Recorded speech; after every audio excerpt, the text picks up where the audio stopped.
ఏపీలో వ్యవసాయ శాఖలో బదిలీలు కొనసాగుతూనే ఉన్నాయి. గడువు ముగిసిన 2 నెలల తర్వాత రీపోస్టింగ్లు ఇస్తూ ఉత్తర్వులు జారీ అయ్యాయి. 4 జాయింట్ డైరెక్టర్లకు గతంలో పనిచేసిన చోటే పోస్టింగ్ ఇవ్వగా 24 మంది ఏడీలకు కోరుకున్న చోట పోస్టింగ్లు కట్టబెడుతూ వ్యవసాయ శాఖ స్పెషల్ సీఎస్ ఉత్తర్వులు జారీ చేశారు. దీని వెనుక నగదు చేతులు మారడంతో పాటు పైరువేలు సైతం ప్రధాన భూమిక పోషించాయనే ఆరోపణలు వినిపిస్తున్నాయి. వ్యవసాయ శాఖలో బదిలీల వ్యవహారం తీవ్ర విమర్శలకు దారితీస్తోంది.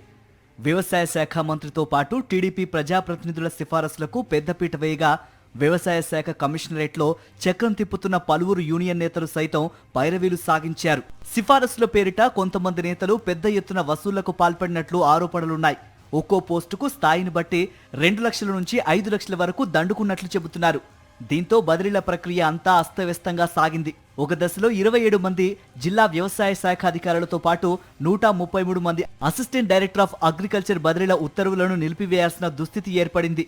ఆ తర్వాత వారిలో 110 మంది ఏడీఏలకు, 24 మంది డీఏఓలకు, 2 జాయింట్ డైరెక్టర్లకు గత నెల 26న రీపోస్టింగ్లు ఇచ్చారు.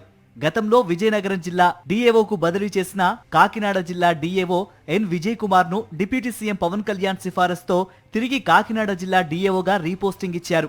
టీడీపీ ప్రజాప్రతినిధుల ఒత్తిళ్లకు తలొగ్గి ప్రకాశం జిల్లా డీఏఓగా బదిలీ చేసిన ఐ మురళిని నెల్లూరు ఆత్మ పీడీగా బదిలీ చేయగా కాకినాడ జిల్లా డీఏఓగా బదిలీ చేసిన విజయనగరం జిల్లా డీఏఓ విటి రామారావుకు తిరిగి అదే స్థానంలో రీపోస్టింగ్ ఇచ్చారు. గతంలో పోస్టింగ్లు ఇచ్చి నిలిపివేసిన పోస్టింగ్లు ఇచ్చిన వారిలో 24 మంది ఏడీఏలకు కోరుకున్న చోట పోస్టింగ్లు కట్టబెడుతూ ఉత్తర్వులు జారీ చేశారు.